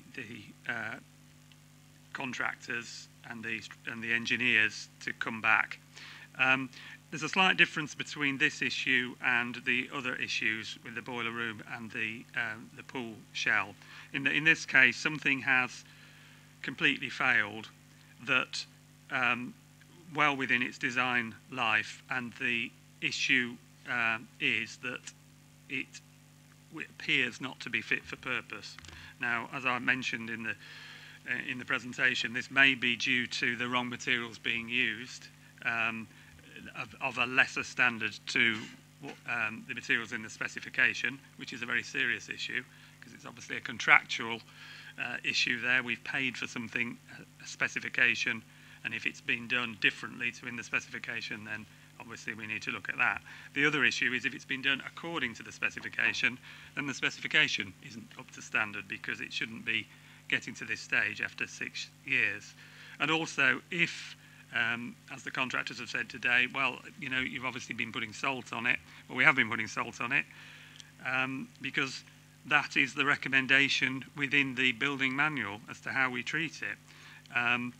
There are, as I've alluded to in the report, chemicals now available that don't contain salt for treating ice, and obviously in the future, now that this has been brought to our attention, we can look at using those, but we didn't have that information. Indeed, quite the opposite. It actually recommended salting and gritting that area. The issue of doing the work now as opposed to waiting for the contractors to come back, I suppose the risk with that is that we have a cost, and say in the report, of around 25,000 to do this work. If the main contractor or the engineers for the project came back and said, right, we hold our hands up, we will do it, they might say, well, if we did it, it would cost us 10,000, 5,000. I'm not sure what the cost would be. I've heard that the cost of actually putting the bridge together, not supplying the parts, but putting the bridge together, which we're looking at a cost of about 13,000, 14,000 of that 25. I think they paid around 9,000 at the time. Now there's a bit of inflation there and everything else, so they may just quibble at the amount. I suppose the danger in doing works yourself and then trying to claim it back is you might get a disagreement on the amount, but that doesn't affect the principle of it. In terms of the timber and the metal and the brackets being fitted badly or unsuitable, I mean, the timber has failed. The timber hasn't failed. It's been damaged in removal because the fittings holding the timber to the metal and to each other are such that they're basically screws and nails. They've completely rusted either into the metal framework of the bridge or into the brackets. So therefore, in getting them out, the wood splinters and it's no use. And therefore, that's really why the wood has failed. If the brackets were okay, if the brackets were correctly specified and of the right specification, they weren't affected by salt, then the timber wouldn't need replacing. It needs replacing because it was impossible to remove it without damaging it. The issue about salt, the centre staff are acting perfectly correctly and in accordance with the manual in spreading salt. Had we been told as part of the manual avoid salt on this bridge, then we could have looked at that, but that wasn't the guidance we were given. As regards inspections, all of our buildings are inspected regularly, but it's the, I suppose, the riskier items are non-building items. So buildings are all surveyed.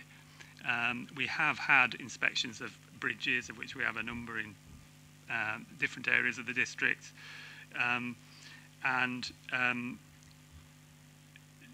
But they are inspected on a different sort of regime to buildings where we have a 5-yearly condition survey. So they are inspected by the centre staff as part of their general inspection of the grounds. And in this case, it is something really where we need to follow the trail, in that it wouldn't have been immediately evident unless you had scaffolding and got right up under the bridge to see these brackets, because they were hidden.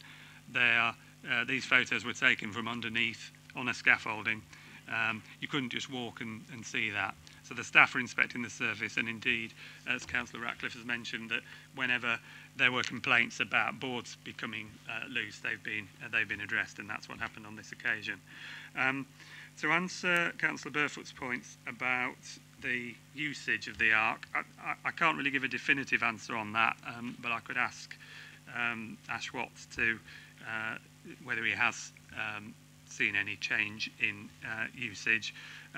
From what I can see on the ground, the car parks always seem to be full, and they were today when I went there.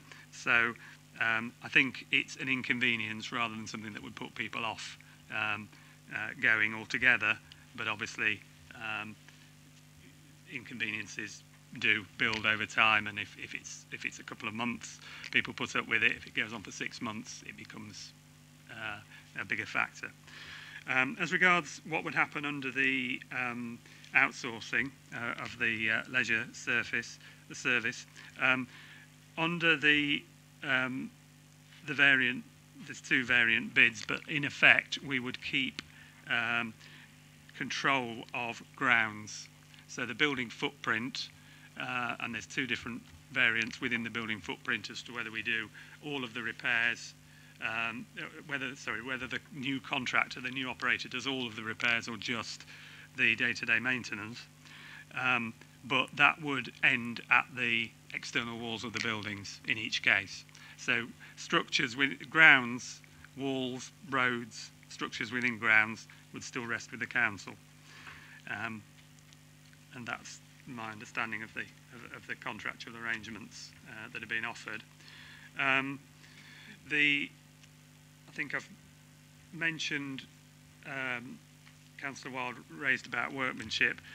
I think that there's nothing particularly that we've seen in this which is bad workmanship. It is the materials have been installed properly. It's whether they are the right materials for the use that they are designed for.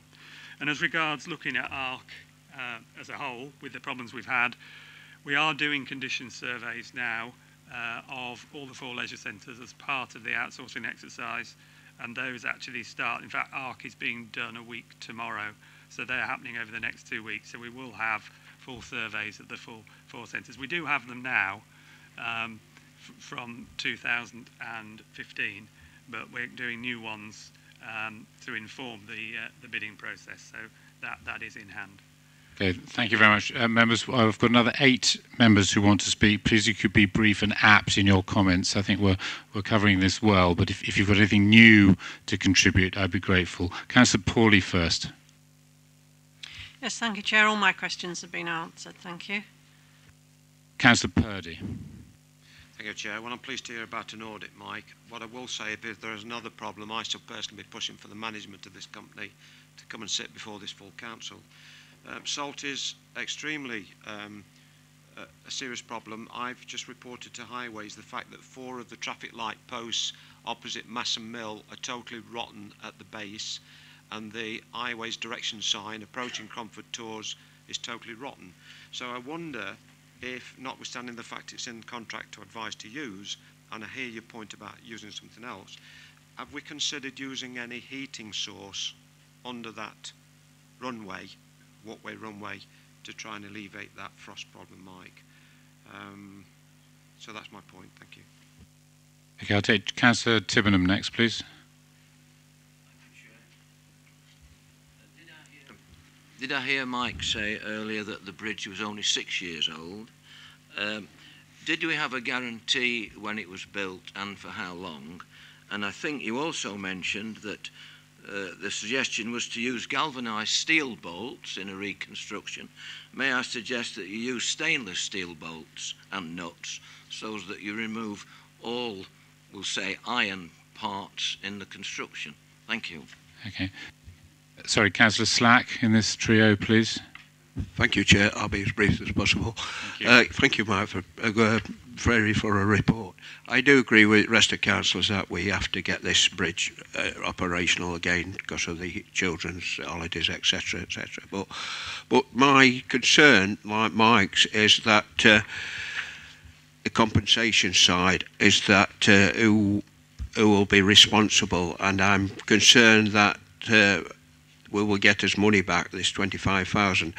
I do, on listening to all the different arguments, etc., I do agree that we're on solid ground. After 6 years, this should never happen.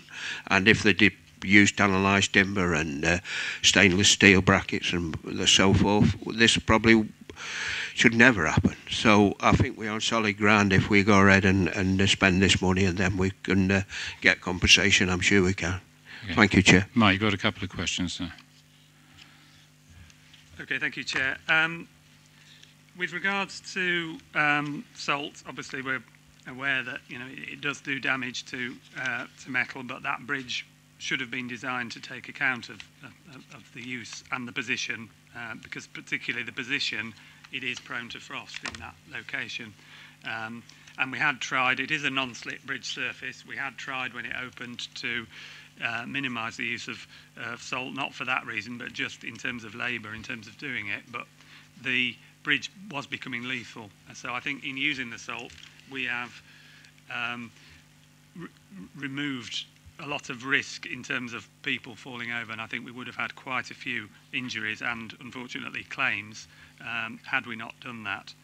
As regards other alternatives, it's an interesting one, really, because we could look at whether we don't have a bridge there at all and we put some other access way in, or we could look at whether you can have some form of trace heating. I'm not sure, this has been mentioned, but I'm not sure how that can work with a timber surface, but it is something that could be looked at. There's all sorts of options you could look at. I think really, given the timescale and given the potential for claiming, we need to look at doing something that is as close to what was originally designed and paid for as we can, but also making improvements to that, such as stainless steel brackets and some fittings, etc.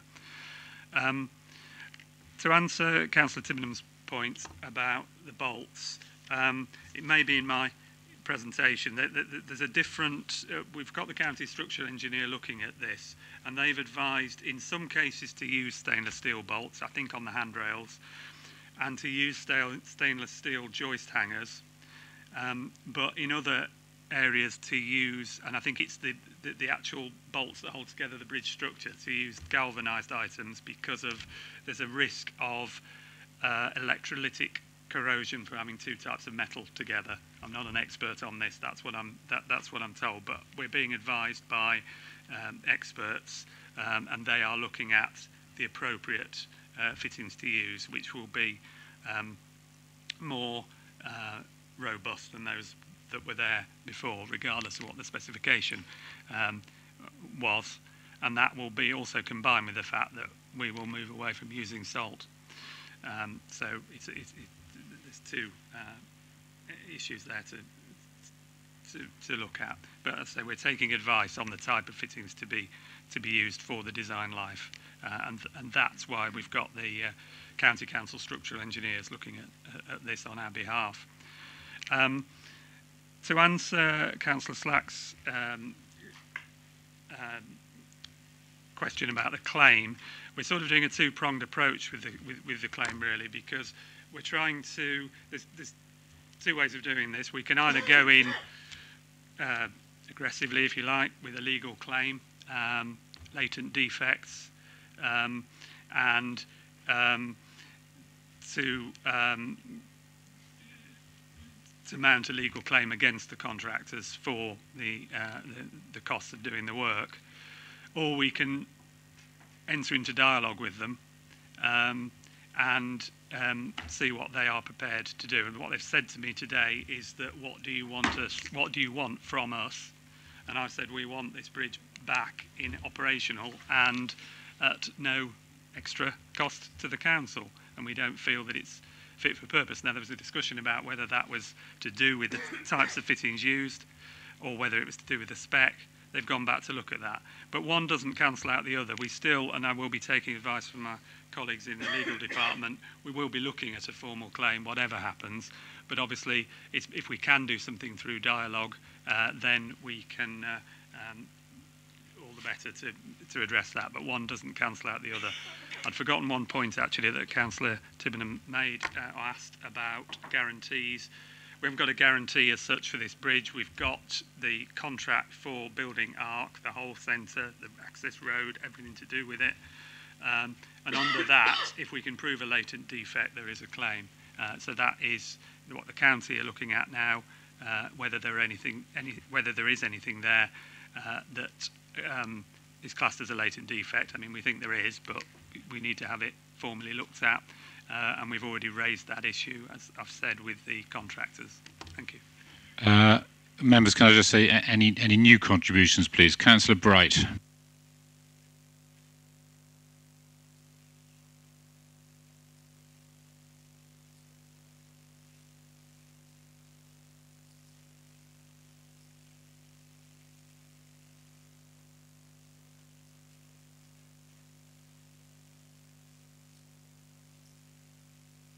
Councillor Rose.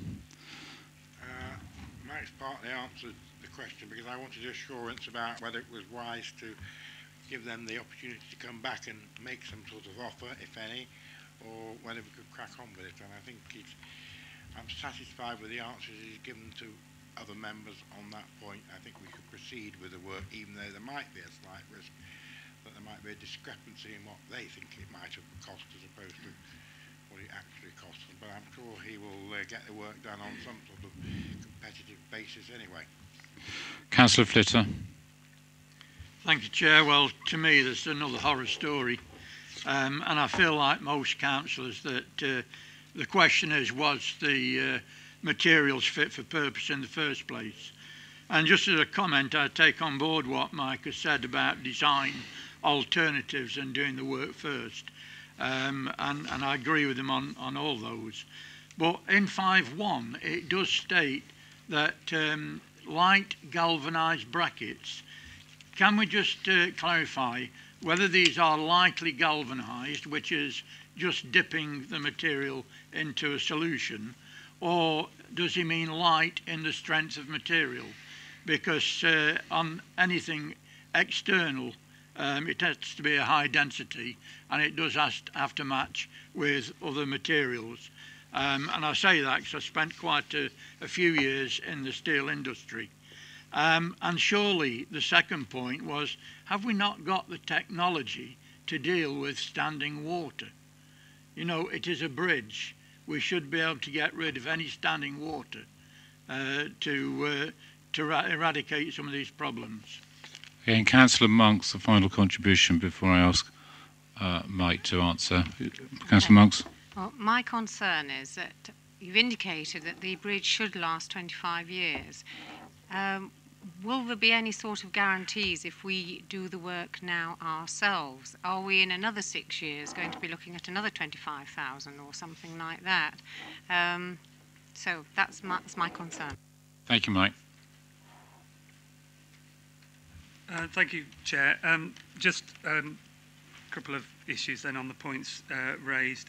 From what Councillor Rose said about the actual costs that we will be incurring, we are, as it says in the legal comment, this comes under the low threshold category under our contract standing orders. So for all the elements of the work, we will be obtaining quotations. We have a number in at the moment, but we will be getting quotations. So we can ensure that we're doing it as competitively as we can do it. but there may be a difference between us and a major company like Cundall's or Morgan Sindall, which are a lot bigger than any company that we use. To address the point about the brackets in 5.1, this is what the structural engineer from the County Council has told us, that they are, I think they are lightly galvanised. His view is that they are not of sufficient thickness, that they're of sufficient thickness to support the weight if it was an inside structure. He doesn't feel that the galvanised finish and the way they were installed and the types of fixings were sufficient to be robust enough to stand up to exterior use where you are exposed to salts and standing water.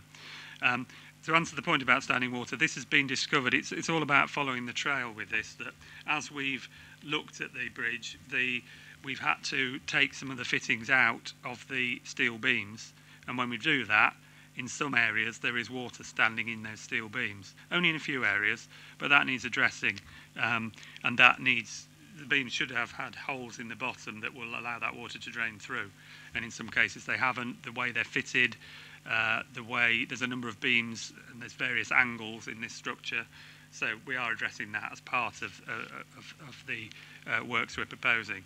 And that moves on to the point Councillor Monk's raised about the design life and of what we do. What we're looking at is getting the best form of brackets and bolts, etc., for the location of the bridge and the likely use of the bridge. 25 years is seen as a norm. I'm not saying that that's what the design life of this bridge was. We need to determine that, but it certainly should have been more than 6 years. But we would be putting in place something that has the, short of starting again, it would have the best, most robust type of brackets and bolts that would be resistant to corrosion in an exterior environment, and would further protect that by not using salt on the bridge and using a chemical alternative. Thank you. Final contribution from Councillor Donnelly. Thank you, Chair. Well, my take on this is looking at what we were replacing the actual areas with will be wood. I mean, in my opinion, if you were to use steel carrying beams, it would be long term, I think, to our advantage. Okay, thank you very much. We'll all be experts on structural engineering and bridges. I never thought I'd come to council for that. Thank you very much, Mike. It's been moved and seconded as per the recommendation 1 and 2, and obviously there is everything else that Mike has said in his discussions with the contractors to take into play as well. I'm sure he'll report back to council at a further date or to other committees. It's been moved and seconded. All those in favour, please show. Thank you very much. Moving on to item 10, the appointment of the returning officer and electoral registration officer. Dorcas, please. I have nothing to add to the paper, Chair. Councillor Catt. Councillor seconded. All those in favour, please show. Item 11 is appointment of vice chairman to planning committee. Dorcas. Councillor Purdy. Councillor Catt. Second. Anyone else? All those in favour, please show. Senior documents, item 12, Councillor Wilde. Councillor Donnelly. All those in favour, please show. Thank you very much. Good night, and see you in October. Thank you.